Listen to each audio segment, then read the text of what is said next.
প্রাচীন ভারতে একসময় জন্ম নিয়েছিল এক মহান ব্যক্তি, যিনি নিজের জ্ঞান এবং ধৈর্যের মাধ্যমে মানব জাতির জন্য আলোর পথ দেখিয়েছিলেন। তিনি ছিলেন গৌতম বুদ্ধ। তার জীবন শুধুমাত্র এক আধ্যাত্মিক যাত্রা ছিল না, বরং এটি ছিল সাহস, ধৈর্য এবং চরম সংকল্পের উদাহরণ। যুবরাজ সিদ্ধার্থ জন্ম নিয়েছিলেন এক রাজ পরিবারে, যেখানে তাকে ঘিরে ছিল সমস্ত আরাম এবং বিলাসিতা।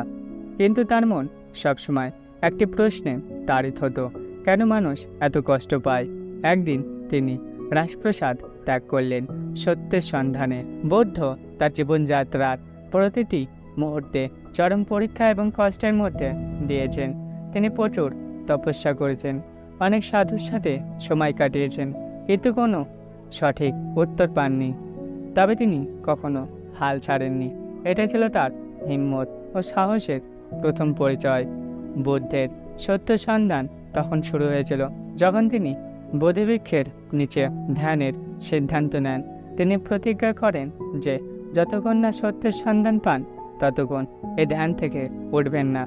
দিন কাটতে থাকে, মনস্তাপ, দুর্বলতা সবই তাকে আঘাত করে, কিন্তু তিনি অটুট থাকেন।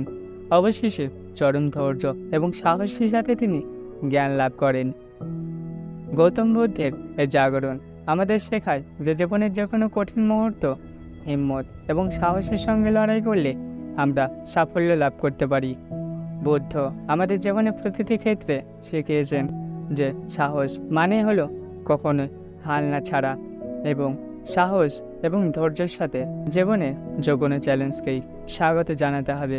সাহস এবং ধৈর্যের সাথে গৌতম বুদ্ধের জীবন একটা উদাহরণ যে যেখানে চরম সংকল্প এবং ধৈর্য আছে, সেখানে সাহস এবং সাফল্যের আলো দেখা যায়। আজকের যুগেও বুদ্ধের শিক্ষা আমাদের পথপ্রদর্শক হয়ে থাকতে পারে।